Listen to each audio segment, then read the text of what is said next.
Ang Pilipinas ngayon!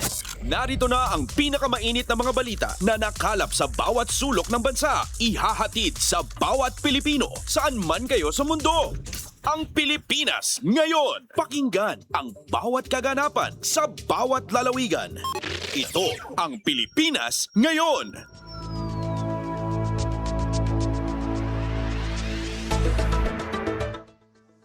Magandang araw Pilipinas at sa mga Pilipinong naabot ng online streaming at shortwave broadcast ng Radyo Pilipinas World Service.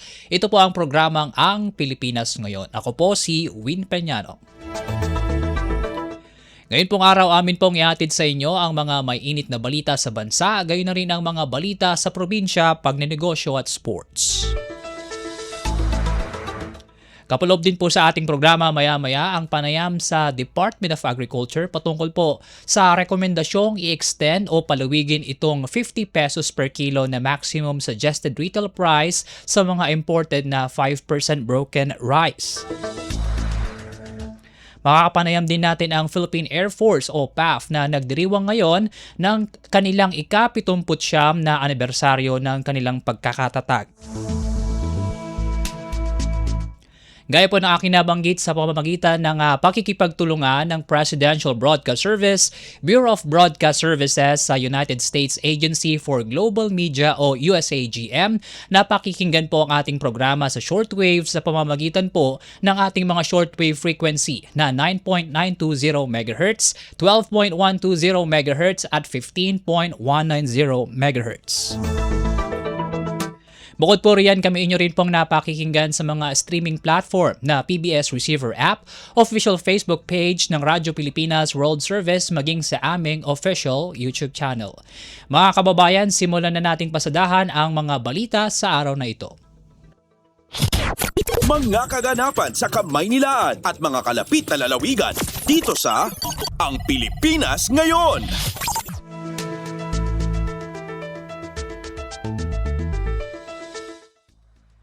Ngayon po ay nasa linya na ng ating komunikasyon ang spokesperson o tagapagsalita ng Philippine Air Force o PAF, walang iba kundi si Colonel Maria Cristina Basco. Colonel Basco, si Win Peñano po ito ng Radyo Pilipinas World Service. Magandang hapon po, Sir Win, at sa ating mga tagapakinig po sa Radyo Pilipinas World Service. Magandang tanghali po sa ating lahat. Opo. Colonel, unang-una sa lahat, happy anniversary po sa Philippine Air Force na nagdiriwang po ng 79 founding anniversary po nila kahapon kung di po ako nagkakamali. Tama po, Sir Win. Kahapon nga po ay na-celebrate po namin ang aming 79th anniversary with the theme Philippine Air Force at 79, forging a credible, agile, and multi-domain Air Force through mission readiness, capability development, and values-based service. Opo. Colonel, kainsabay po dyan sa pagdiriwang po ng inyong anibersaryo dyan po sa Hukbong Himpapawid. Kamusta na po yung paglalakbay ng Philippine Air Force? Ano-ano po yung mga milestone na nakamit po ng inyong hukbo sa nakalipas po na halos 8 dekada? Nakita po natin yung evolution po ng ating Hukbong Himpapawid dahil po sa ngayon po we are experiencing a revival kumbaga, no? Natutuwa po tayo dahil nga po due to the modernization efforts, nagkakaroon na po tayo ngayon ng capability para makaprocure ng brand new equipment or platforms or aircraft nga po, kagaya nga po nitong Black Hawk na itong Black Hawk helicopters na very vital po sa atin dahil nga po tayo isang archipelagic nation. Siyempre, mas kailangan po natin na watak-watak nga po ang ating bansa physically. So it will really help us with the mobility requirements. At the same time po, pagdating naman po sa pagbabantay ng ating teritoryo, yung mga pagdating po ng FA-50 fighter jets, which is ito nga po yung nilook forward po ng ating mga kababayan din dahil nga po alam niyo naman po ang naibibigay na inspirasyon ng jet pagka sinabi nating Air Force, ang una po nilang naiisip mga jets po Tama. And also meron din nga po tayong mga paparating din po na C-130J. Ito po yung makakatulong po sa mga medium lift cargo natin, halimbawa sa mga humanitarian assistance and disaster response. masasabi ko po talaga sir, napakalaki nga po ng ating diferensya from siguro mga 2 decades, Mm. a decade, 2 decades ago dahil nga po ngayon, meron na po tayong kapasidad na mag-perform in different fronts kahit po Mm. sabay-sabay na po na tayong mag-conduct ng territorial defense, ng Mm. maritime operations, ng ating mobility operations at kahit po may sumabay pa po tayong sakuna, wag naman na po tating hindi naman po sa we are wishing but we're always Mm. prepared po, no? Mm. Kaya po natin yun gawin sabay-sabay Opo. dahil nga po marami na po tayong equipment and also strategic bases po. Mm. Tama nga po yung nababanggit niyo, Colonel Basco, kasi kung di ako nagkakamali, dun sa mga previous na ulat ng mga yung mga kasama rin natin sa media, kung di ako nagkakamali, meron pang may isang interview noon sa Philippine Air Force noon kung saan sinama nila yung isang media crew na ginamit pa yung MV, yung kung di ako nagkakamali, yung Bronco, which is panahon pa ng World War II yun ginagamit, and then may mga pagkakataon daw po na yung mismong mga ka-partner nating mga sa ibang bansa natatakot na sumakay doon sa mga eroplanong ito. Ngayon po, since may mga bago tayong kagamitan, gaya po ng nabanggit nyo, yung FA-50, yung C-130J, and then meron din po tayong Black Hawk helicopters po na ginagamit natin sa iba't ibang misyon dito po sa Luzon hanggang sa Visayas, kahit paano po malaki na rin po yung improvement ng ating Philippine Air Force. Yes, tama po yan, Sir Win. Ano Mm-mm. po, so kami nga po talaga natutuwa nga po kami dahil sabi ko nga po, it's a very good time to be serving in the Air Force right now. Kaya nga po, ngayon din po, busy rin po kami sa recruitment po Mm-mm. natin. Siyempre, kailangan po natin mapag-igting at mapalakas po ang ating mga ng ating personnel, airmen, airwomen. Ayun po yung generally ang tawag po natin sa sangkatauhan po ng Philippine Air Force, no? Opo. Colonel, since nababanggit natin itong mga milestone mismo ng Philippine Air Force po sa nakalipas na mga dekada taon, ano-ano naman po yung mga kasalukuyang hamon po na kinakaharap po ng PAF para po dun sa paggampan ng inyong tungkulin po sa ating bansa? Ano po, no? Nga po siguro magre-rely na po ako dun sa team natin, which is one of the things there is yung looking for addressing multi-domain operations. Kasi nga po ngayon, dati po, no, ang domain ng operations natin, land, air, and sea. Ngayon po, meron na po tayong information, meron na Hello, Colonel? Colonel? Hello po, naputol po ata ang ating linya kay Colonel. Colonel? Nag-freeze po si Colonel. Ayun nga po, kausap natin ngayon si Colonel Basco. Pinag-uusapan po natin itong 79th founding anniversary po ng PAF na kanila pong sineselebrate kahapon, and then itong milestone din po nitong Philippine Air Force po sa nakalipas po na halos 8 dekada na po sila sa serbisyo dito sa ating bansa. Nabanggit po kanina ni Colonel Basco yung ilan sa mga milestone nga po na nakamit nila. Ilan na nga po dyan yung mga procurement po ng mga vital na equipment and mga iba pang kagamitan sa pag-conduct po ng kanilang mga operasyon. Gaya po nung sa FA-50 PH na ginagamit po natin, na sinasabi nga po ni Colonel Basco kanina na nakakapagdagdag ng moral sa atin, lalo't nakakita tayo ng fighter jets sa himpapawid. Gayun din po yung paggamit natin ngayon ng Black Hawk helicopters na nagagamit natin hindi lang po dun sa mga madalas na nababanggit nga po dun sa mga, hindi lang sa military operations, kundi dun sa tinatawag na HADR or humanitarian assistance nga po kapag may mga sakuna. And then meron din po nabanggit kanina si Colonel Basco pagtungkol po dun sa C-130. Colonel, ito po, nagbabalik na po si Colonel. Sige po, Colonel, ipagpatuloy po natin yung binabanggit po natin kanina. Sir Win, nakakatuwa naman po, no, nung bigla akong nawala. Ito po yung isa sa challenges. Connectivity. Ano po, no, kumbaga, yung paano po natin mapalalakas po yung ating mga kapabilidad sa cyber and also sa information domain. Kasi ngayon po, medyo pag sinamahan na po tayo ng mga yung mga fake or malicious news, disinformation, malinformation, ito po ay malaki rin po ang impact sa organization. Mm. Ano po. So, and also even sometimes sa moral po ng ating mga kasundaluhan and also ng ating mga mamamayan. Kaya, kumbaga, with this kind of multi-domain environment na kinakaharap natin ngayon, medyo may challenge nga po, no?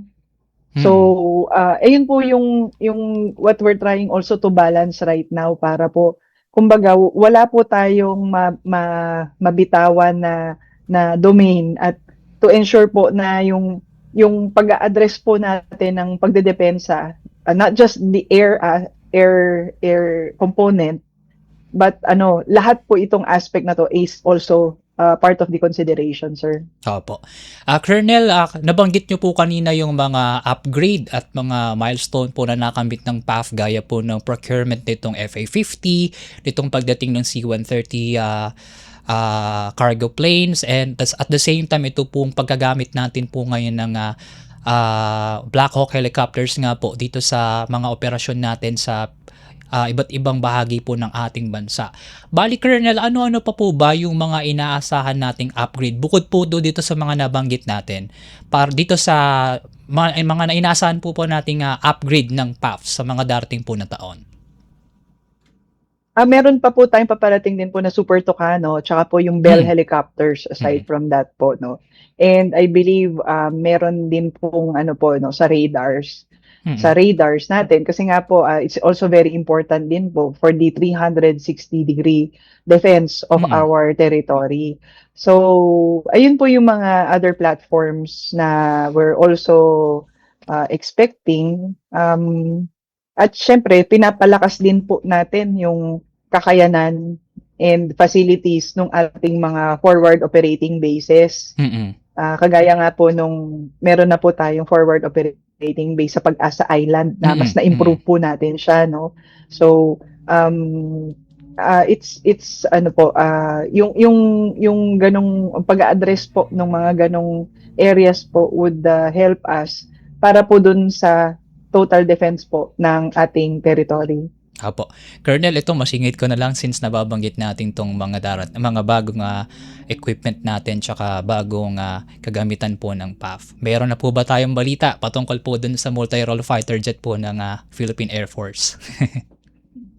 So, rin po yun, actually sir, nag-aantay pa rin po tayo, no? So, ito po ay nandun na po sa higher headquarters sa DND and inaantay na lang po namin, sir, kung ano po yung magiging outcome po nung kanilang pagde-decide po para po I'm sure it would be the best MRF that would be for the Philippine Air Force. Yung fighter jet po ba natin na inaasahan itong multi-role fighter jet po na ito, may possibility po ba na ngayong taon ay maselyuhan na po ito or sa mga susunod pa pong taon yung ating tinitingnan pa po? Tingin niyo po, Colonel? Palagay ko po, sir, I would rather I would deem it for the Department of National Defense po, no, na kung paano po, kung kailan po yung release po niyan. Basta kami po dito sa Air Force, we're waiting and we are actually making yung taking advantage of what we have right now. Medyo marami nga po tayong air assets ngayon and one of the things na hinahabol po natin also is the pilot to aircraft ratio, no. So dahil nga po natutuwa po tayo na ang dami po nating aircraft, so ngayon po tumataas na rin po yung numbers ng mga tinetrain po natin. Not just yung mga piloto but also yung mga air crew, yung mga maintenance crew, yung ating mga other lahat po ng mga support pagdating po sa pagrarun po ng base facilities, particularly ng aerodrome or ng Air Force Base po. Opo. Colonel, curious lang ako. Dito sa pag-procure natin, hindi mo na tayo magbabanggit since ito nga po, kasalukuyan nga po yung pakikipag-negosasyon po ng Department of National Defense po pagdating dito sa multi-role fighter jet. Curious lang ako, bago po ba tayo mag-procure ng once na makakuha na po ba tayo ng MRF na makukuha natin, doon na po tayo magkakaroon ng pagsasagawa po ng training para po doon sa mga piloto na siyang magiging piloto po doon sa mga fighter jet na ito, or meron na po tayong advanced na pag-training po dun sa mga personnel na tatao po di sa mga ganitong eroplano before pa po yung mismong pag-procure mismo ng itong mga fighter jet po na ito? Good question, sir. Actually, dapat po ma-finalize muna po natin kung ano po yung particular type of equipment. Kasi po, lingid po sa kaalaman po ng iba po, no? Pag pagpapalipad po natin ng aircraft is unlike pagpapalipad po natin ng vehicle na pag kaya mong imaneho yung isa, kaya mo nang magmaneho ng ibang brand or ibang vehicle type. In this case po, sir, kailangan po kasi talaga ng proper training with regards to the different aircraft systems. Iba po yung mga levers nila, iba po yung mga mechanisms po nila. And hindi lang po yun, sir, hindi lang po yung pagpipiloto, kundi pati yung maintenance crew natin. Kailangan din po nila mapag-aralan kung paano po ito troubleshoot yung aircraft. Dapat very familiarized na rin po sila. So, meron po tayong tinatawag na, kumbaga whole package yung pagko-consider po natin, to include yung basing, yung hangarage, yung saan po natin sila ipapark, ganun po. And kung yung capacity po, and also to identify kung sino or ilang aircrew yung mag-handle po. So ano po yun, yung training po nila will commence once the aircraft type would be finalized po. Opo. Colonel, sa susunod na taon po ay pagdiriwang na po nung PAF ang ika-80 taon o 8 decades na po nito sa serbisyo sa bansa. May mga tinatarget pa po ba tayong programa para po sa susunod na taon? Opo. So for next year, ito po, syempre po, pagmimitingan na din po natin. But kasi meron po tayong flight plan na 2040, no? Nakakalakip na po dito kung ano po yung mga steps that would be, kumbaga, kasi in terms of modernization, kumbaga by step po tayo, ano po. So, ito nga po, ang goal po natin is talaga pong mapalakas po ang ating hukbong himpapawid, and nakalakip na po yan doon it's already included doon po sa goal po ng ating modernization, na naka-include na po doon sa flight plan natin, to include the facilities development, modernization and capabilities po, and of course yung pagpapalakas and to fill up yung ating personnel po na kakailanganin natin habang pinapalakas po natin yung ating Philippine Air Force. Opo. Colonel Basco, baka may nais po kayong ibigay na mensahe sa ating mga kababayan. Lalo po, nababanggit nyo rin po na kailangan po ng tauhan ng Philippine Air Force. Nasa inyo po yung pagkakataon para imbitahan po yung ating mga kababayan na sumama o sumali dito sa ating Philippine Air Force o Hukbong Himpapawid. Una po sa lahat, kami po sa Hukbong Himpapawid ay nagpapasalamat po sa todong suporta po ng ating mga kababayan sa Hukbong Himpapawid ng Pilipinas. Patunay nga po dito ang mataas na trust rating ninyo na naibigay sa amin nung last quarter of last year sa Okta Research, and nito rin pong first quarter nitong taon na to, meron nga pong nag-conduct ng independent research at namamayagpag pa rin po yung trust and satisfaction rating ng ating mga kababayan. So maraming salamat po. And kagaya nga nasabi ni Sir Win, hinihikayat ko po ang ating mga kabataan na kung gusto niyo po magserbisyo at talagang maging pag-igtingin ang inyong pusong makabayan, what best way than to join the Armed Forces of the Philippines dito sa Philippine Air Force. Hindi po tayo namimili kung lalaki o babae, nakikita nyo naman po, no? So, nakakatuwa po dahil ang eroplano po ay hindi po nagdi-distinguish ng gender ng nagpapalipad sa kanya. Kung lalaki man siya o babae siya, basta ang importante, you have the skills. And also, kung gusto niyo po mag-serve po ng Philippine Air Force, pwede po kayo sa medical field, pwede po kayong maintenance, pwede po kayong engineer, kailangan po namin kayo. So, we look forward sa ating mga kababayan to join us, support us. And kung meron naman po kayong ibang trabaho pero passion nyo pa rin mag-serve, you can also join us as a reservist of the Philippine Air Force.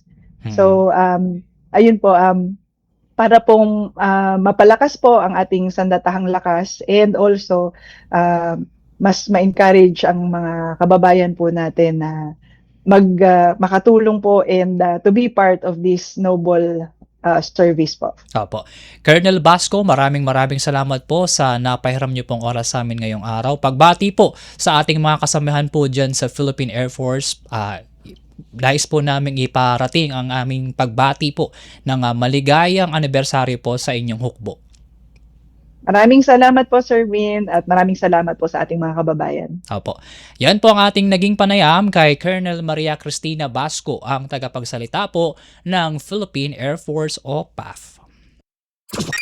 Kumpleto, detalyadong balitaan, di papahuli sa mahahalagang kaganapan. Kamustahin ang inang bayan, ang Pilipinas ngayon.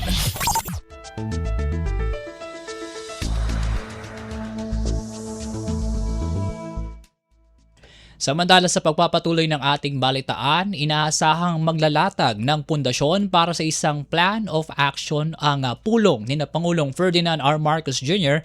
at Canadian Prime Minister Mark Carney. Miyerkules ng gabi nang bumiyahe ang Pangulo kasama si First Lady Lisa Araneta Marcos at mga miyembro ng gabinete para sa official visit sa Canada. Ayon kay Pangulong Marcos, layo ng kanyang pagbisita na palakasin ang economic at security ties ng dalawang bansa habang isinusulong ang iba pang kolaborasyon sa ilang larangan. Ang inaasang framework ng plan of action ng dalawang bansa ay magsisilbing gabay para sa pagtutulungan sa hinaharap.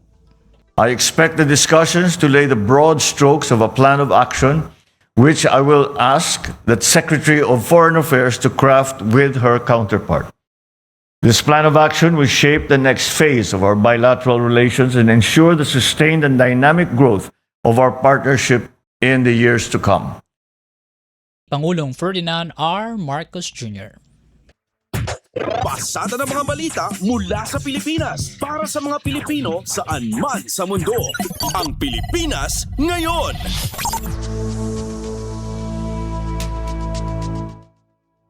Sa kaugnay na balita, ilang kasunduan ang inaasahan mula sa opisyal na pagbisita ni Pangulong Ferdinand R. Marcos Jr. sa Canada. Ayon kay Palace Press Officer Undersecretary Claire Castro, kabilang sa mga posibleng lagdaan na kasunduan ay may kaugnayan sa enerhiya, kalakalan at pamumuhunan. Samantala, haharap din ang Pangulo sa business leaders at Filipino community sa Canada. May ilang mga formal frameworks of cooperation at iba't ibang kasunduan ang inaasahang ilalabas sa pagbisita ng Pangulo lalo na sa mga area ng energy, natural resources, trade and investment, labor and migration, tourism, culture and the arts. Palace Press Officer Yusek Claire Castro. Kumpleto, detalyadong balitaan, di papahuli sa mahahalagang kaganapan. Kamustahin ang inang bayan, ang Pilipinas ngayon.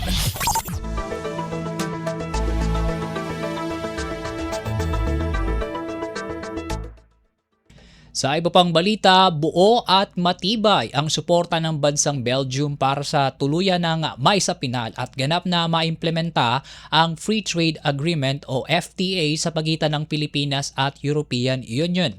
Ayon kay Belgian Deputy Prime Minister and Minister of Foreign Affairs Maxime Prevot, isa ang Belgium sa mga founding member ng European Union kaya naman kumpiyansa siya sa magiging maayos na takbo ng proseso ng Free Trade Agreement. Pakakaasaan niya ang Pilipinas na magsisilbing malakas na taga-suporta ang Belgium upang ganap ng maisapinal ang nasabing kasunduan at mapaunlad pa ang trade relations ng Pilipinas at Belgium.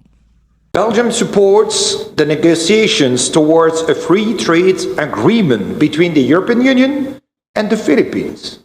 You know, we are one of the founding member states of the European Union. Our voice matters. And we will continue, of course, to push in favor of the conclusion of this FTA with your country, Madam Secretary. Now we are nearing the conclusion, and this agreement will certainly strengthen and diversify our trade relations. Ang pahayag ni Belgian Deputy Prime Minister and Minister of Foreign Affairs Maxime Prevot. Pasada ng mga balita mula sa Pilipinas para sa mga Pilipino saan man sa mundo. Ang Pilipinas ngayon.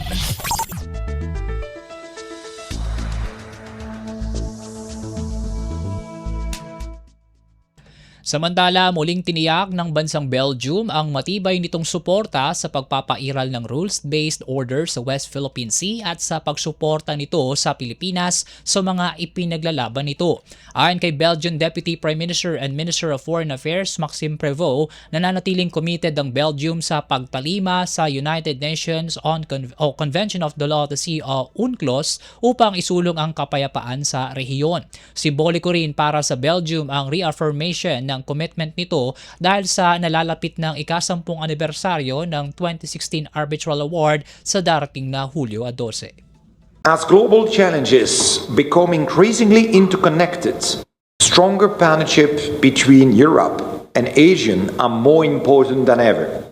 As we approach the 10th anniversary of the 2016 Arbitration Award, I reaffirm today with Secretary Lazaro a commitment to the United Nations Charter and the United Nations Convention on the Law of the Sea. Belgian Deputy Prime Minister and Minister of Foreign Affairs Maxime Prevot. Kumpleto, detalyadong balitaan, di papahuli sa mahahalagang kaganapan. Kamustahin ang inang bayan, ang Pilipinas ngayon.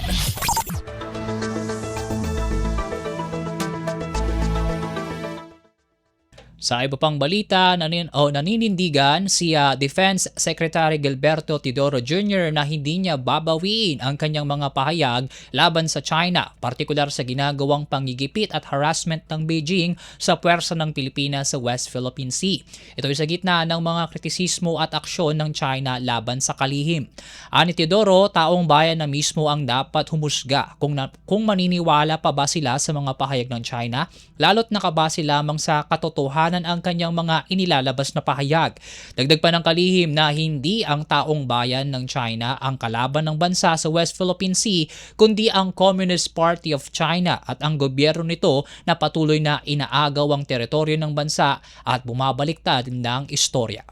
Taong bayan na maghuhusga eh. Wala naman ako sinabi na hindi totoo. Totoo naman lahat ng sinasabi ko. At hindi ko problema kung wala naniniwala sa kanila. Problema nila yon. Palagay ko, tumingin sila sa salamin. At hindi naman Chinese ang kalaban natin dito na tao. Communist Party ng China at saka gobyerno nila na nag-aagaw ng teritoryo, nagbabaliktad ng istorya. No? So, hindi nila madaan sa issue, dinadaan na lang nila sa alboroto. Pahayag ni Defense Secretary Gilberto Teodoro Jr. Pasada ng mga balita mula sa Pilipinas para sa mga Pilipino saan man sa mundo. Ang Pilipinas ngayon.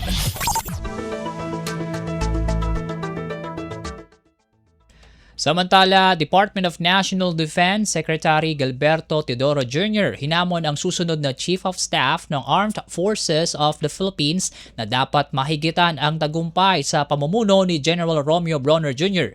Susunod na lider ng hukbong sandatahan, ipinauubaya na ng kalihim kay Pangulong Ferdinand R. Marcos Jr. Para sa kabuuang detalye, narito ang ulat ni J. Mark Tagala. Dapat pantayan o higitan pa ng susunod na Chief of Staff ng Armed Forces of the Philippines ang mga naging tagumpay at legacy ni General Romeo Brawner Jr. Sa sidelines ng ika-79 na anibersaryo ng Philippine Air Force, sinabi ni Defense Secretary Gilberto Teodoro Jr. na marami na anya napatunayan si General Brawner sa kanyang termino. Gayunman, sinabi ni Teodoro na ang pagpili sa kung sino ang susunod na maging AFP Chief ay nakasalalay lamang sa kamay ni Pangulong Ferdinand R. Marcos Jr. bilang Commander-in-Chief ng Sandatahang Lakas. Hindi naman masabi ni Teodoro kung meron siyang rekomendasyon mula sa mga matataas na general ng AFP, kaya't makabubuti ayon sa kalihim na hintayin na lamang kung sino ang mapipili ng Pangulo. Nakatagdang magretiro si Brawner sa Hulyo 21 sa edad na 60 matapos makumpleto ang kanyang 3 taong termino sa ilalim ng itinatakda na Republic Act 11939. Yun ay usapin for the decision of the President. At yung choice na Chief of Staff talaga pupuntahan sa lahat ng ibang mga posisyon, no, sa Armed Forces. So, hintayin ko yung passion ni Presidente, hintayin namin lahat ang passion ni Presidente. The succession very important. We must choose somebody that who will build on yung magtutuloy yung legacy ni General Brawner. Mahirap yung standard na nakita ni General Brawner na pagkataas, whether sa local at sa international. Ang tinig ni Defense Secretary Gilberto Chodoro Jr. para sa Bagong Pilipinas, Siyempre Tagala, Radyo Pilipinas, Radyo Publiko. Di papahuli sa mahahalagang kaganapan. Kamustahin ang inang bayan, ang Pilipinas ngayon.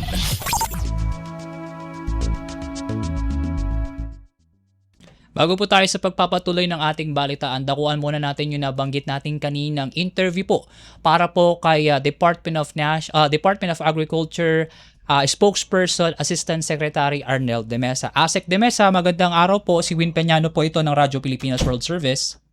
Ay, Win, magandang hapon. Magandang hapon po sa lahat ng ating mga taga-subaybay. Opo. Asek, nito pong Miyerkules, sinabi po ni Palace Press Officer Yusek Claire Castro po na pinag-aaralan na po ni Pangulong Ferdinand R. Marcos Jr. yung rekomendasyong palawigin pa yung 50 pesos per kilo na maximum suggested retail price o MSRP ng mga imported po na bigas, which is yung 5% broken rice nga po.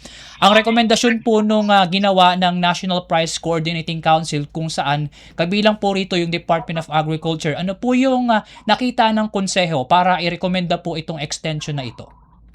Tama yun, Win. Noong June 16, nagpulong ang National Price Coordinating Council sa pangunguna ng ating Department of Trade and Industry at base nga sa pagpupulong na yon ay inirekomenda ang pag-extend ng another 60 days doon sa pag-impose ng mandated price ceiling sa imported 5% broken rice sa bisa ng Executive Order 118. Ayon na rin sa huling datos ng DA, nasa almost 75% ang compliance doon sa 1,237 na mga rice retailers sa buong bansa. At ang rekomendasyon ay para na rin masigurado na patuloy na maibibigay yung mababang presyo ng bigas, dahil alam natin na yung presyo ng bigas ay malaki ang ambag niyan sa food inflation kung bababa o tataas ang presyo ng bigas. At of course, para masustain natin yung market surveillance, yung monitoring at saka yung enforcement efforts na ginagawa ng ating DA, ng DTI at saka ng mga lokal na pamahalaan. Apo. Asek, nabanggit nyo po ito nga pong pag-iimplementa po nitong MSRP simula po nitong May, tapos gusto po natin itong palawigin pa ng 60 days. Bali, Asek, kamusta po yung implementasyon nitong MSRP from May po? And may signifiko po ba itong impact po dun sa layon natin na maabatan nga po yung pagsipa ng presyo ng bigas dulot nga po nitong supply concerns tsaka yung global market disruptions na po na dala po ng kaguluhan sa Middle East? Kagaya ng nabanggit ko nga kanina, 75% yung compliance doon sa 50 peso na price cap. Price cap ito, hindi MSRP yung pinapatupad natin. Para lamang nga ito sa imported na bigas. Kung ganitong mataas ang level of compliance, magandang nakikita natin na angkop na solusyon para mapigil o makontrol yung pagtaas sa presyo ng bigas. Last year, negative yung dulot ng bigas sa inflation. Nitong buwan ng April, pumalo yan sa positive 13.7 at tumaas pa nitong buwan ng Mayo sa 15.6%. Kaya ang lubang na apektuhan dito yung ating mga lower income families na malaking bahagi ng kanilang budget ay inilalaan sa pagbili ng bigas, Win. Apo. Asek, since i-implement po ulit natin itong extension po nitong panukala po dito po dun sa maximum na price cap nga po nitong mga bigas, may nakikita po ba tayong posibilidad na itong yung mga nagbebenta po ng imported na bigas ay humirit po ng taas presyo pag after po nitong implementasyon po ay ini-implement natin dito sa price cap nga po sa bigas? Ang kagandahan dito, Win, patuloy na mababa ang presyo ng bigas sa international market. Kaya kaya natin magkaroon ng ganitong price cap. Nabanggit na dati ni Secretary Kiko na yung landed cost plus yung mga cost na pinapataw magmula doon sa logistics, sa retail, sa mga renta ay nagpapakita na kayang ibenta sa 50 pesos yung bigas sa ating mga retail markets. Opo. Asek, maiba lang tayo ng konti dito sa sa price cap. Bali po, nasa ikalawang bahagi na po tayo ng taon. Bali, kamusta naman po yung lokal na produksyon ng palay sa ating bansa? may natamo po ba natin yung target po na production para po sa unang bahagi ng taon? Yung first quarter, nagkaroon tayo ng pagbawas dahil mayroong area dito sa Upper Pampanga River Irrigation Systems na mga 30,000 hectares yun na hindi napatubigan dahil nasira yung river irrigation systems. Pero nitong second quarter, bumawi at dumami yung ating production area. So, nagkakaroon ng balancing out. So, nasa trajectory pa rin tayo ng target natin na production bago matapos ang taon. Meaning to say po, ASEC, optimistiko po yung pagtingin natin dito sa target para po sa buong taon pagdating po dito sa local production po ng palay?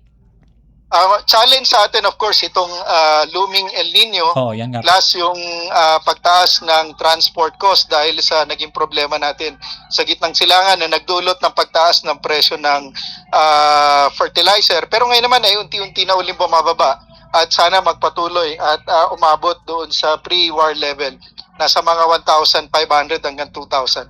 Unti-unti na rin bumababa. Kaya ngayon kasi ay nasa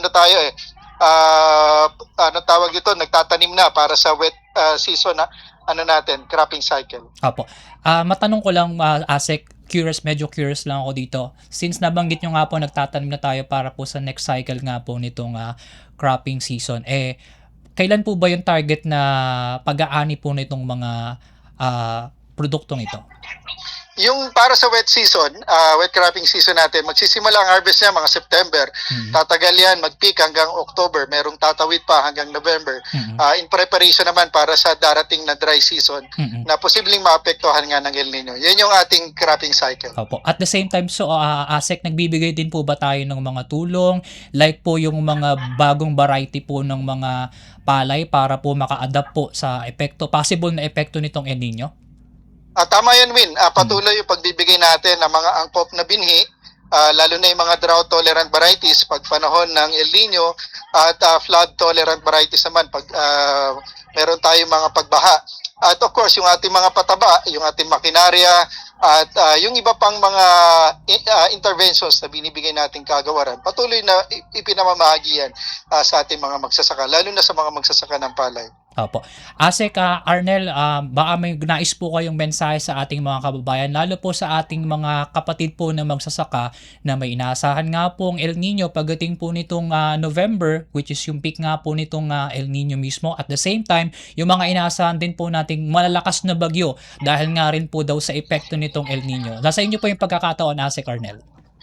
Win, maraming salamat muli sa pagkakataon na makasama ako ninyo ngayong hapon. At on behalf of Secretary Kiko ay makakasa po yung ating mga magsasaka at mga isda ng tuloy-tuloy po na serbisyo, lalo na po na may inaasahan nga tayo na El Nino, yung mga interventions po ay makagyat ay pamamahagi ng ating gagawaran. Muli, maraming salamat sa pagkakataon at magandang hapon. Mabuhay ka, Win. Thank you. Maraming salamat din po sa inyo, ASEC Arnel, sa napahiran niyo pong oras sa amin ngayong araw. At yan po ang ating naging panayam kay ASEC Arnel de Mesa, ang tumatayong tagapagsalita ng Department of Agriculture o DA. Pasada ng mga balita mula sa Pilipinas para sa mga Pilipino saan man sa mundo. Ang Pilipinas ngayon.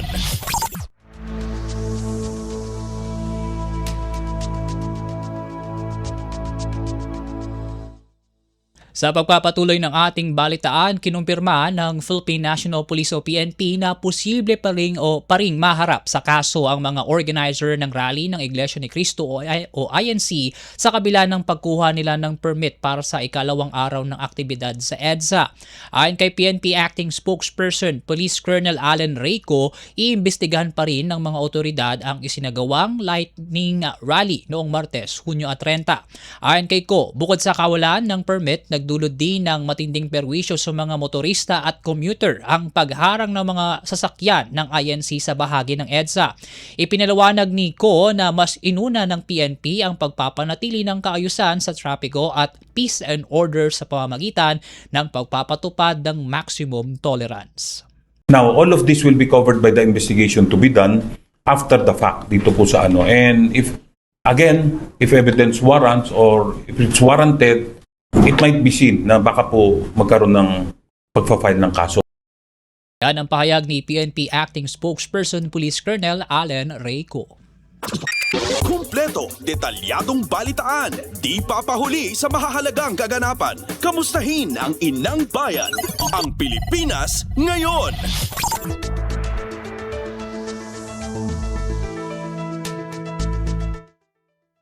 Binigyang diin ni Ombudsman Jesus Crispin Remulla na walang nangyayaring selective justice sa tanggapan ng Office of the Ombudsman. Kasunod ito ng pasaring ng ilan na tila na sinisingle out umano ng Office of the Ombudsman si Senador Rodante Marcoleta dahil sa isasampang kasong plunder at iba pang miyembro ng oposisyon.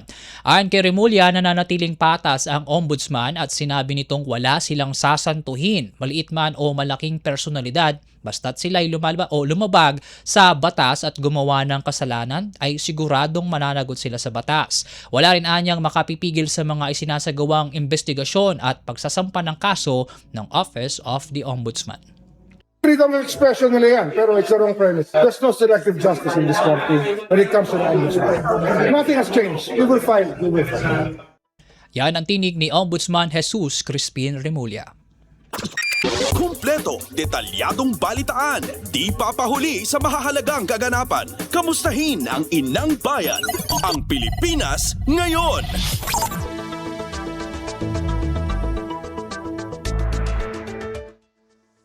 Akbayan Party List mariing tinutulan ang rally sa EDSA para suportahan si Senador Rodante Marcoleta. Mula Kamara, narito ang ulat ni Melanie Valdos Reyes. Mariing tinutulan ng Akbayan Party List ang paggamit sa EDSA para sa pagtitipon na naglalayong suportahan si Senator Rodante Marcoleta na nakatakdang humarap sa kasong plunder o pandarambong. Ayon sa partido, bagamat kinikilala nila ang karapatan sa mapayapang pagtitipon at malayang pamamahayag, ang paggamit sa EDSA ay isang sagradong lugar at hindi lugar para ipaglaban ang pandarambong at impunity. Binatikos din ng grupo ang pagsuporta nila Vice President Sara Duterte at dating Senate President Alan Peter Cayetano sa pagkilos para kay Marcoleta para sa kanilang pansariling interes. Dahil dito nanawagan ng akbayan sa sambayan ng Pilipino na itakwil ang maling naratibo na ipinapakalat ng kampo ni Marcoleta at ipagtanggol ang tunay na diwa ng EDSA. Kasabay nito hinamon ng akbayan ng gobyerno na manatiling matatag sa paghahain ng kaso laban sa senador. Hiniling din ng partido ang mabilis na pag-aresto at pagpapakulong sa lahat ng sangkot sa kontrobersya ng flood control corruption scandal. Para sa Bagong Pilipinas, Melanie Valdos Reyes, Radyo Pilipinas, Radyo Publiko. Pasada ng mga balita mula sa Pilipinas para sa mga Pilipino saan man sa mundo. Ang Pilipinas ngayon.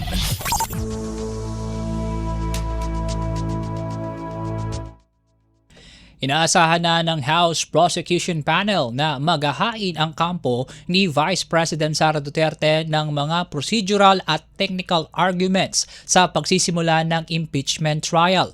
Ito ay upang questionin ang proseso at hadlangan ang presentasyon ng ebidensya.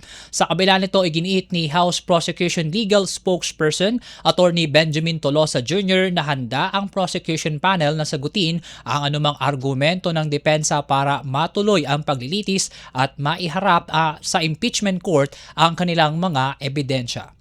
We're anticipating, just what they similar to what from the start is they will try to raise procedural matters and technicalities to try to prevent us from presenting evidence. But we're ready to counter any arguments that may be raised so that we could avoid this. Si House Prosecution Legal Spokesperson Attorney Benjamin Tolosa Jr. Kumpleto, detalyadong balitaan, di papahuli sa mahahalagang kaganapan. Kamustahin ang inang bayan, ang Pilipinas ngayon.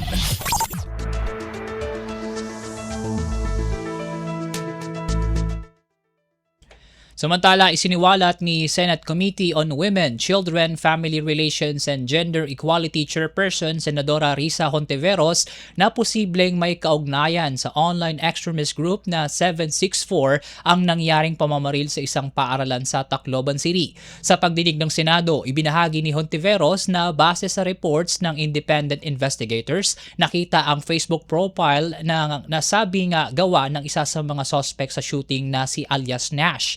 Sa profile na iyon, anya ay nakita itong nakasuot ng KMFDM shirt na kadalasang ginagamit ng mga miyembro ng 764. Pinaliwanag ni Hontiveros, ang modus ng grupong 764 ay maghanap ng mga vulnerabling minors online at hikayatin na gumawa ng kahindik-hindik na bagay.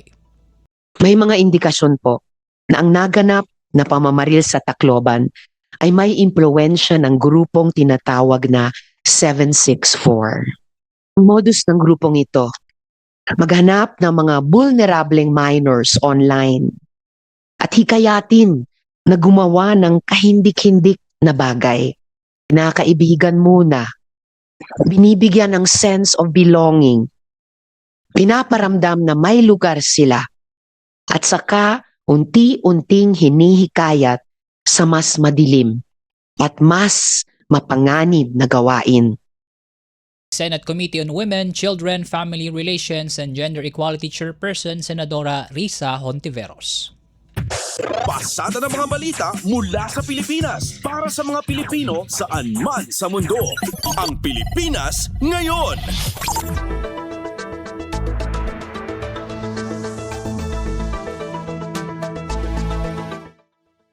Isinusulong ni Senador Bam Aquino ang agarang pagpasa ng kanyang panukalang School Safety Act sa gitna ng sunod-sunod na insidente ng karahasan at pagkakadiskubre ng mga patalim at baril sa napamamayari ng ilang estudyante sa iba't ibang paaralan sa bansa. Sa Hulyo 9, nakatakdang talakay ng Senate Committee on Basic Education na pinamumunuan ni Aquino ang panukalang School Safety Act. Bagamat orihinal na layunin ng panukala na palakasin ang mga hakbang laban sa bullying sa mga paaralan, pinalawak ito para matugunan ang iba pang uri ng karahasan, mapaigting ang seguridad sa mga paaralan at makasabay sa mga bagong banta na kinaharap ng mga estudyante. Ayon kay Aquino, kabilang sa pinalawak na panukala, ang mga probisyong magpapalakas sa seguridad ng mga paaralan, magpapahusay sa paghahanda at pagtugon sa mga emergency at magsusulong ng pangkalahatang kaligtasan at kapakanan ng mga estudyante at mga kawani ng paaralan. Kasama sa mga mungkahi ni Aquino ang paglalagay ng CCTV cameras, metal detectors at iba pang security equipment, pagtatalaga ng dagdag na barangay tanods at security personnel at regular na konsultasyon tungkol sa school safety at iba pang mga pagkilos. Ilan pa sa mga isinusulong dito ang panukalang pagpapalawak ng Anti-Bullying Act, pagsusulong ng digital literacy at internet safety, regulasyon sa paggamit ng mga mobile device sa mga paaralan at pangangalaga sa kapakanan ng mga student-athlete. Kumpleto, detalyadong balitaan, di papahuli sa mahahalagang kaganapan. Kamustahin ang inang bayan, ang Pilipinas ngayon.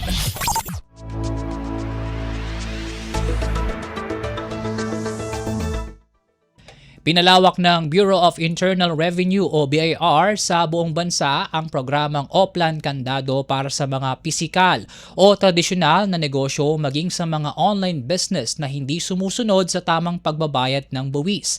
Sa panayam ng Radyo Pilipinas World Service kaya BIR spokesperson Deputy Commissioner Marisa Cabreros, ibinahagi nito na mayroong koordinasyon ang kanilang ahensya sa Department of Information and Communications Technology o DICT at sa Department of Trade and Industry o DTI upang matukoy at maipatigil ang operasyon ng mga online business na hindi sumusunod sa proseso o walang kaukulang permit. Ani Cabreros, kinakailangan nila ng tulong ng DICT at DTI dahil mayroon na itong mga programa hinggil sa mga online business at natutukoy nila ang mga nagiging transaksyon saan man nakabase ang mga may-ari nito. Dagdag pa ng opisyal, hiningi na rin nila ang tulong ng iba pang mga online platform upang maprotektahan ang mga consumer. Ito ay sa pamamagitan ng paghingi sa mga nagre-rehistro ng online merchant ng mga kaukulang permit mula sa mga ahensya ng gobyerno. Pinalawak lang po natin ang programang Oplan Kandado kasi po napapansin na po natin na madami po na mga negosyante na lumipat po sa online platform or doon na po sila nagsimulang nagnegosyo sa online platform or yung mga existing na physical tindahan is may physical tindahan na, may online tindahan din. Okay. Napahayag ni BIR spokesperson Deputy Commissioner Marisa Cabreros. Pasada ng mga balita mula sa Pilipinas para sa mga Pilipino saan man sa mundo. Ang Pilipinas ngayon.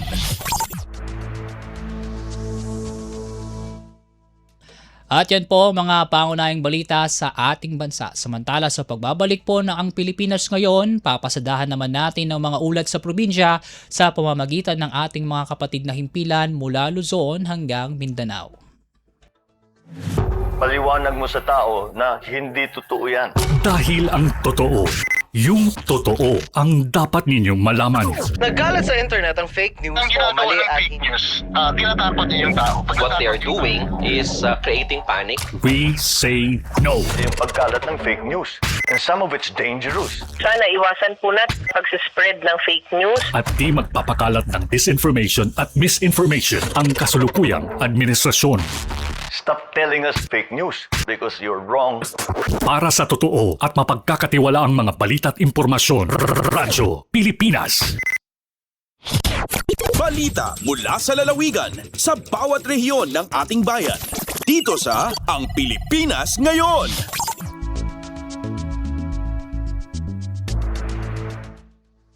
Sa pagpapatuloy ng ating balitaan, dakuhan naman natin ang mga balita sa probinsya. Una sa ating balitang probinsya, supply ng krudo para sa mga programa ng pamahalaang panglunsod ng Batak, tiniyak na hindi mabibitin. Para sa kabuang detalye ng balitang yan, narito ang ulat ni Jude Pitpitan mula Radyo Pilipinas, Lawag. Impasigurando ti lokal na gobyerno iti syudad ti Batak asaan ang mabitin ti krudo kadagiti priority programs para kadagiti umili iti syudad ti Batak. Kinunay Vice Mayor Albo Chua agarop 30% tinagatuan ti pundo da ti krudo gapo iti energy emergency dito pagilyan. No pay addamet si savings da kadagiti less priority a programa wenno aktibidad ti LGU. Saan damat nga mabalin asaan itungpal dagiti proyekto da iti taltalon ken panagbalin anatalgad dagiti umili no panagtutudo. Karaman dita ti libre a parado kadagiti taltalon ken dredging kadagiti dalan iti danom. Deta ket panagtungpal ti lokal na gobyerno iti mandar ni President Ferdinand R. Marcos Jr. nga tulungan dagiti umili no kastoy nga panawan iti energy emergency kastamat nga siguradon protektado iti amin iti panagtutudo. Manipod iti syudad ti Lawag, Jude Pitpitan para iti Radyo Pilipinas World Service. Balita mula sa lalawigan sa bawat rehiyon ng ating bayan. Dito sa Ang Pilipinas Ngayon.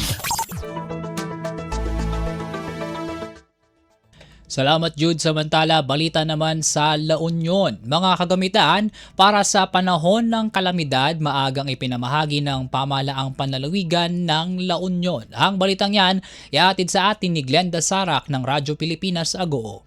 Balegi ti panangiwaras ti Provincial Disaster Risk Reduction and Management Office kadagiti food ken non-food items iti naduma-duma apasat ti La Union. Daytoy katkas panagsagana ti provincial a gobyerno iti panagtutudo ken posible a sumangbay a kalamidad.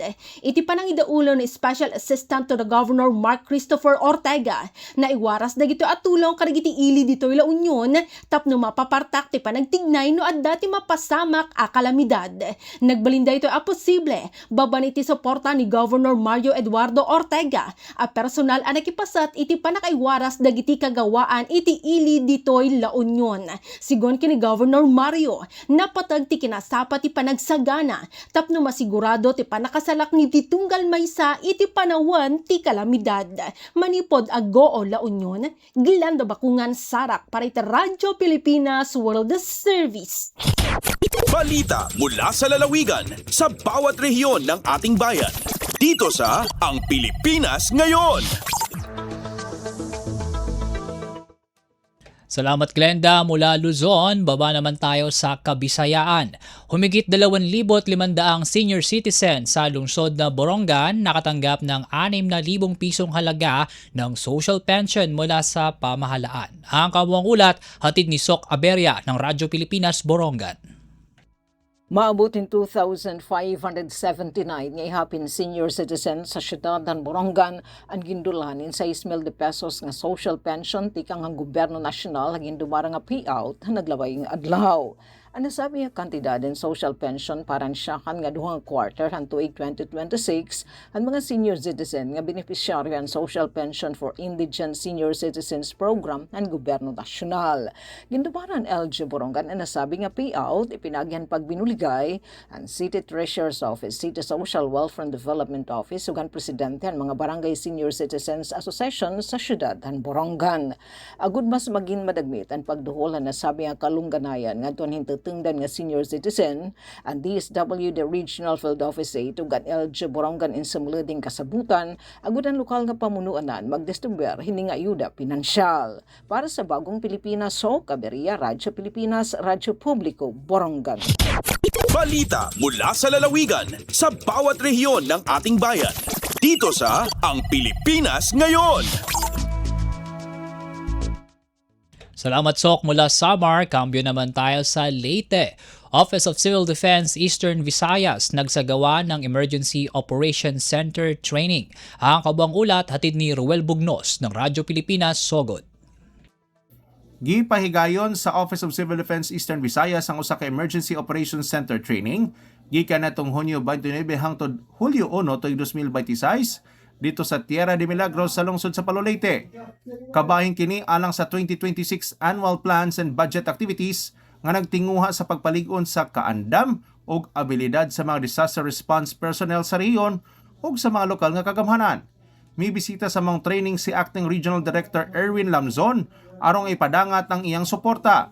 Sa iyang mensahe iyang gipasabot ang mga epektibong EOC mao ang backbone o dugukan sa hiniusa nga pagresponde sa kalamidad pinagi sa saktong pagdumala sa impormasyon, dinalian nga paghimo og desisyon og hapsay nga koordinasyon sa mga ahensya. Giaghat usab niya ang mga partisipante nga seryosohon ang pagtuon aron nga magamit kini sa ilang nga mga buhatan. Ang mga pagbansay naglakip sa mga lecture o mga praktikal nga exercises mahitungod sa EOC management, pamaagi sa koordinasyon o mga proseso sa pagresponde sa panahon sa emerhensiya. Para sa Bagong Pilipinas, Roel Bugnos, Radyo Pilipinas, Radyo Publiko, Sogod. Balita mula sa lalawigan sa bawat rehiyon ng ating bayan. Dito sa Ang Pilipinas Ngayon. Salamat Ruel mula Kabisayaan. Tawid naman tayo sa Mindanao. Nasa 5,300 individual na kinabang sa Bigay Bigas para sa Masa program. Si Romy Kapinpuyan ng Radyo Pilipinas Cagayan de Oro sa detalye. 5,300 ka mga misa-misto na nakabenepisyo sa programang Bigay Bigas para sa Masa nitong adlaw nga Martes. Gipahigayon kini sa mga lungsod sa Binuangan, Sugbungkugon o Kinugitan. Ang programa nagtumong sa paghatag og dugang suporta sa mga pamilyang nanginahanglan para sa ilang adlaw-adlaw nga panginabuhi. Pinaagi niini nakadawat og bugas ang mga residente nga nakatabang sa pagpaubos sa ilang gasto ug nakahatag usab sa kasiguruhan sa pagkaon sa ilang panimalay. Gipahayag sa kagamhanang probinsyal ubos ni Governor Juliet Uy nga padayon ang paningkamot nga maduol ang serbisyo sa katawan bisan sa mga komunidad nga layo sa sentro. Ang Bigay Bigas para sa Masa nagpamatuod sa serbisyo nga adunay kasing-kasing para sa tanang misa-miston. Gikan sa Cagayan de Oro, Romy Kapinpuyan para sa Radyo Pilipinas World Service. Balita mula sa lalawigan sa bawat rehiyon ng ating bayan. Dito sa Ang Pilipinas Ngayon. Salamat Romy mula Cagayan de Oro. Lipat naman tayo sa Zamboanga. National Irrigation Administration Zamboanga Sibugay Irrigation Management Office nagsagawa ng cluster meeting sa mga Irrigators Association sa loob ng kanilang jurisdiksyon. Si Leslie Cubol ng Radyo Pilipinas Zamboanga sa detalye. Nagpahigayon ang National Irrigation Administration, Zamboanga Sibugay Irrigation Management Office o Cluster Turnout Service Irrig Group o TISAGA meeting sa mga Irrigators Association sulod sa ilang jurisdiksyon sa lungsod sa Titay, Zamboanga Sibugay. Ang tigom gitambungan sa mga opisyal o mga representante gikan sa Batayan to Communal Irrigation System o CS Extension, Asusano CIS, Namnama CIS, Titay CIS, Sanito CIS sa Ipil, Zamboanga Sibugay o sa Kalawit CIS sa lungsod sa Kalawit, Zamboanga del Norte aron tukion ang update sa operasyon, mga isyu sa irigasyon o mga prioridad nga programa alang sa clustered o gihusang sistema sa irigasyon. Gipadayag ni Engineer Ray Panatakan, Acting Manager sa Division for Engineering and Operations sa NIA Zamboanga Sibugay, ang iyang pasalamat sa aktibong partisipasyon o kooperasyon sa mga magumang migamit sa irigasyon. Iyang gipasabot nga nalakip na sa 2027 proposed projects ang dugang mga infrastruktura sa irigasyon, uban ang pasalig nga ang NIA padayon nga nangayog suporta alang sa dugang mga proyekto. Iagat usab niya ang mga opisyal o miyembro sa mga IA nga kanunay mo-koordinar sa NIA aron mahatagan og hinanaling aksyon ang ilang mga reklamo o ang gikinahanglang serbisyo para mapalambo ang operasyon sa irigasyon. Gikan diri sa Radyo Pilipinas Zamboanga, kini si Lasty Cubol para sa Radyo Pilipinas World Service. Balita mula sa lalawigan sa bawat rehiyon ng ating bayan. Dito sa Ang Pilipinas Ngayon. Salamat Leslie mula Zamboanga, kawing naman tayo sa Caraga. Mas mabilis at tumpak na datos sa turismo, target ng bagong AI-powered system sa Caraga. Si Dayanara Hake ng Radyo Pilipinas Butuan sa detalye. Mipakita og suporta ang Philippine Statistics Authority kon PSA Caraga sa pagpalambo sa mas epesyente ug data-driven nga turismo sa rehiyon pinaagi sa pag-apil sa Memorandum of Agreement kon MOA signing tali sa Caraga State University kon CSU ug Department of Tourism kon DOT Caraga adlong Martes, Hunyo 30, 2026. Ang kasabutan nagtumong sa pagpalambo sa AI-driven iTour Integrated Tourism Information Management System kon iTour IMS, usa ka digital platform nga makatabang sa paghatag og real-time nga datos bahin sa tourist arrivals, destinasyon, accommodation, mga atraksyon ug kinaiya sa mga bisita sa Caraga. Sumala sa PSA Caraga, ang maong sistema makatabang sa pagpaligon sa tourism statistics ug sa pagkumpila sa Regional Tourism Satellite Accounts kon RTSA nga magamit sa paghimo og mas tukmang mga pulisiya og programa alang sa malungtarong pag-uswag sa sektor sa turismo sa rehiyon. Para sa Bagong Pilipinas, Dayanara Hake, Radyo Pilipinas, Radyo Publiko, Butuan. Balita mula sa lalawigan sa bawat rehiyon ng ating bayan. Dito sa Ang Pilipinas Ngayon. Salamat Dayanara mula Caraga. Tunguhin naman natin ang Region 10. National Grid Corporation of the Philippines na mahagi ng school supply sa mga mag-aaral ng Iligan City. Si Sheriff Timhar ng Radyo Pilipinas Iligan sa detalye.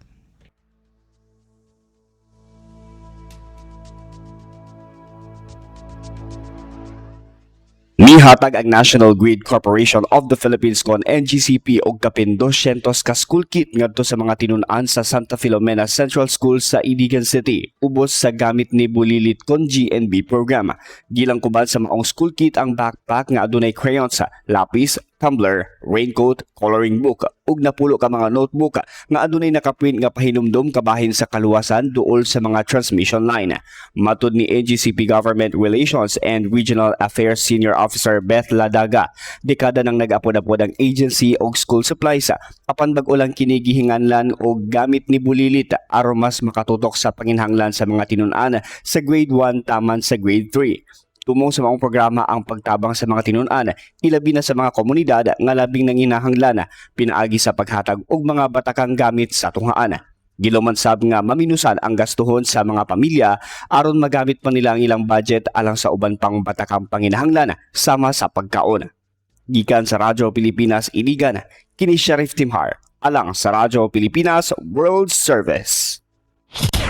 Balita mula sa lalawigan sa bawat rehiyon ng ating bayan. Dito sa Ang Pilipinas Ngayon.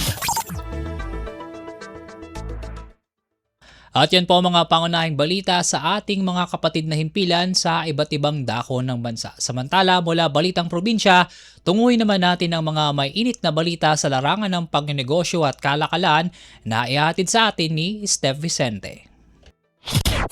Lagay ng ekonomiya, kalakalan, negosyo at iba pa. Atin ang alamin dito sa Ang Pilipinas Ngayon.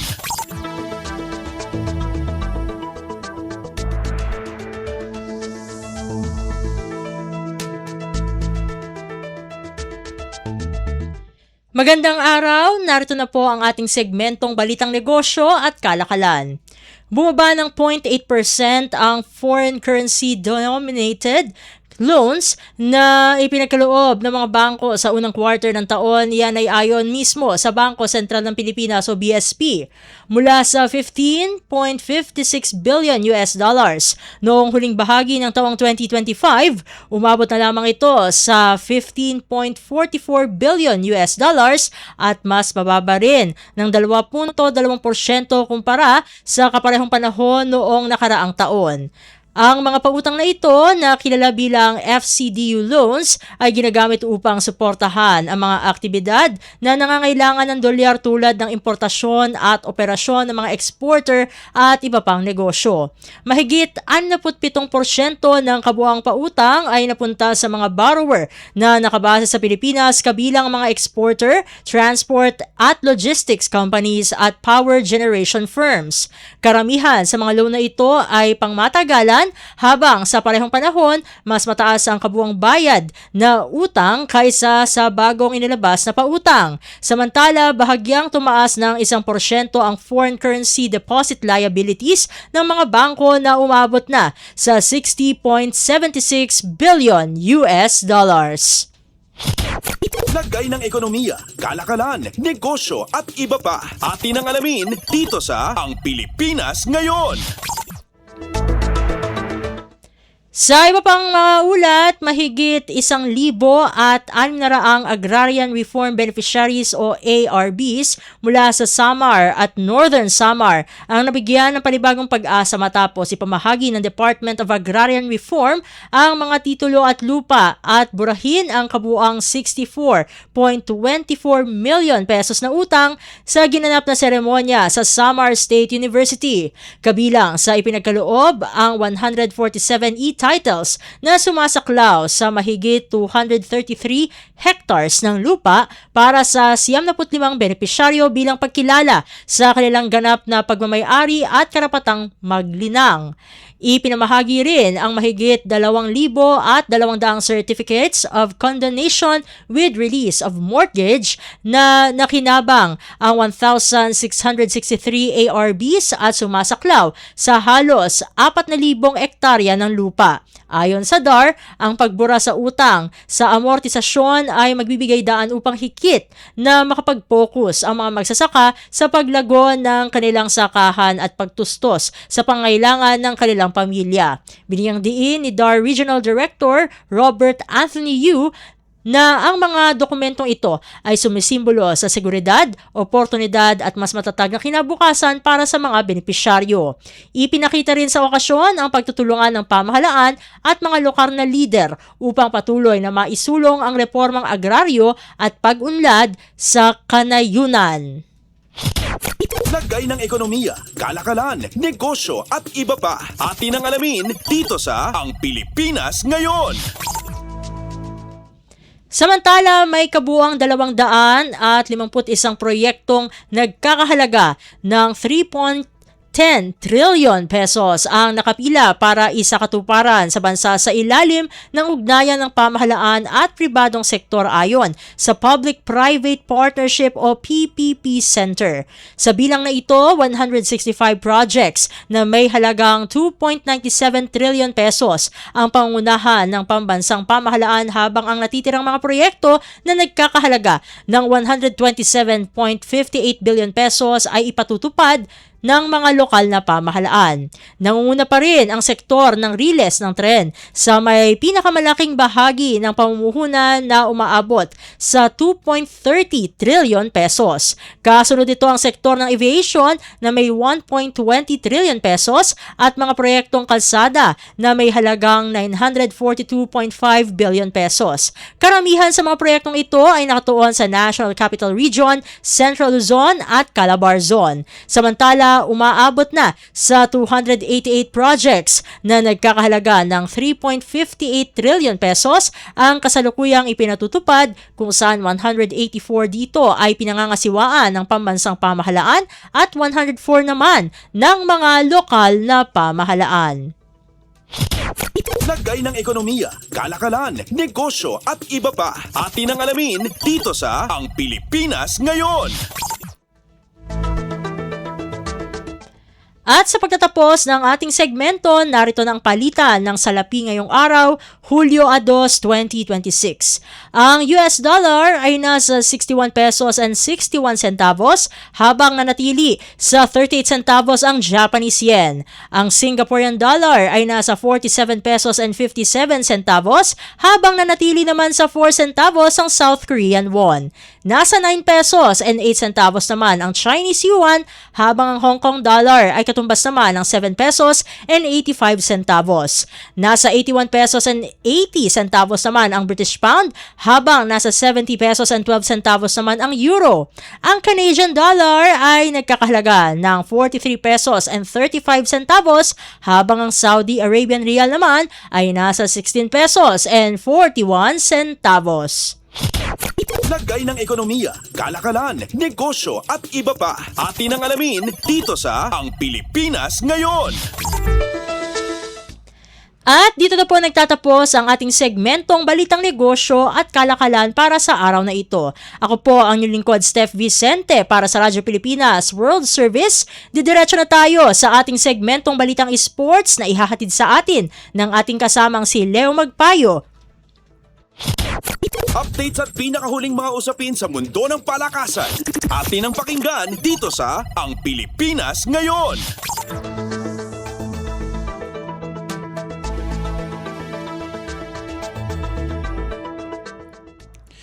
At narito na po ang sports balita. Opisyal ng Pilipino sina Malik Diouf at Elizabeth Means matapos makuha ang kanilang Philippine passports ayon sa anunsyo ng Samahang Basketball ng Pilipinas o SBP nitong Miyerkules. Sa naturang hakbang, kwalipikado na silang magsuot ng pambansang kulay para sa Gilas Pilipinas 3-on-3. Nagpasalamat ang SBP sa Office of the President at sa mga mambabatas at na tumulong para maisakatuparan ang kanilang naturalization na itinuturing na mahalagang hakbang sa pagpapatibay ng programa ng Gilas 3-on-3. Si Means na matagal nang naglalaro sa lokal na 3-on-3 circuit kabilang ang Cebu Hustle ay matagal nang nagpahayag ng excitement na makapaglaro para sa Pilipinas. May dugong Pilipino siya mula sa Naga City, Camarines Sur at naglaro sa Westminster University sa NCAA Division II sa Estados Unidos. Si Diouf naman ay naging pangunahing manlalaro ng University of the Philippines sa UAAP kung saan nakuha niya ang Finals Most Valuable Player at Season MVP noong 2022. Updates at pinakahuling mga usapin sa mundo ng palakasan. Atin ang pakinggan dito sa Ang Pilipinas Ngayon.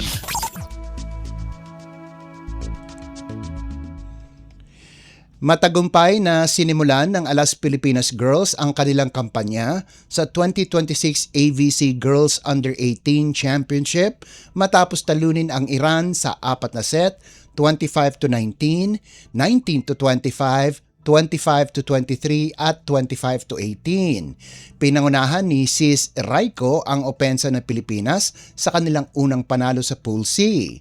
Bumida si Raiko sa 19 na puntos mula sa 14 na attacks, 3 blocks at 2 service aces, habang nagdagdag si Elia Gonzalvo ng 15 puntos sa 1 oras at 50 minutong laban.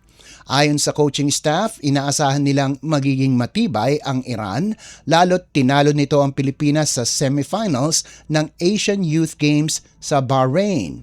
Binibigyan diin ng koponan na kailangan pang dagdagan ang focus at agresibong depensa sa mga susunod na laro. Ang top 4 teams sa torneo ay uusad sa 2027 FIVB Girls Under-19 World Championship, kaya mahalaga ang maagang panalo ng Alas Girls sa kanilang continental campaign. Updates at pinakahuling mga usapin sa mundo ng palakasan.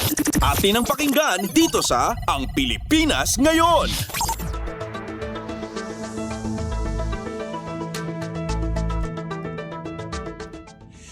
At bilang pangwakas sa ating segmentong sports balita, muling magsasama sa Colegio de San Juan de Letran sina Jonathan Manalili at George Diamante, ang dating magpartner na naghatid ng back-to-back championships sa Squires noong NCAA seasons 98 at 99.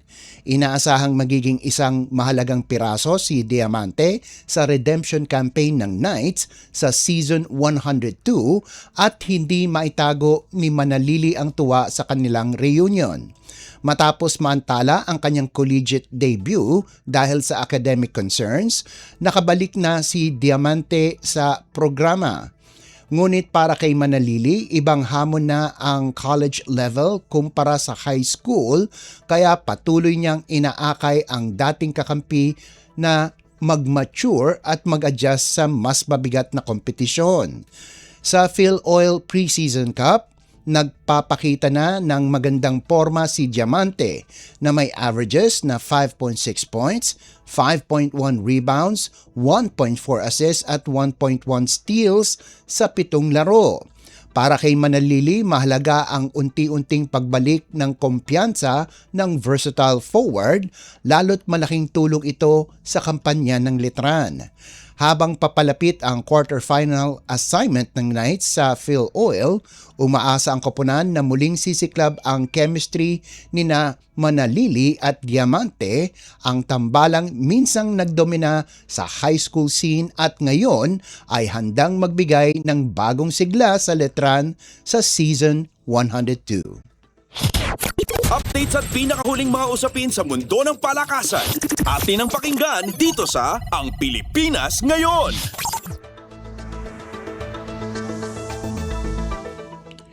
At yan ang pinakahuling balita sa larangan ng palakasan. Ito po si Leo Magpayo, samantala nagbabalik na po si Win Peñano.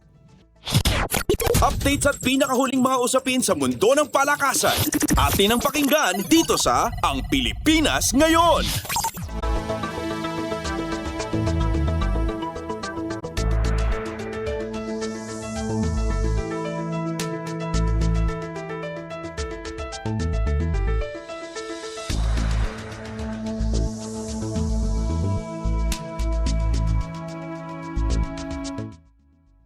Maraming salamat Leo Magpayo para sa ating sports balita ngayong araw. Mga kababayan, sumapit na po tayo sa pagtatapos ng ating palatuntunan sa araw na ito, pero bago po tayo tuluyang magpaalam, pasalamatan muna natin ang ating mga nakasama sa pagbabalita, sa mga nakasama nating reporter na nagulat mula Luzon hanggang Mindanao, sa production side kanila Drizzle Nanyong at Jay Arevalo, sa ating mga kasama sa Master Control na sina Milo Junela, Susan Aison, Hero Lucero, JP Lumuntad at Anthony Pimentel, at sa aming station manager na si Ginoong Ray Sampang. Sumayin niyo po ang mga maiinit na balita sa araw na ito. Ako po muli si Win Peñano. Naway manatili po tayong malusog at ligtas at pagpalain po tayong lahat. At yan ang Pilipinas Ngayon. Muling samahan sa parehong oras at alamin ang pinakahuling mga kaganapan at balita saan man kayo naroon. Ang Pilipinas Ngayon.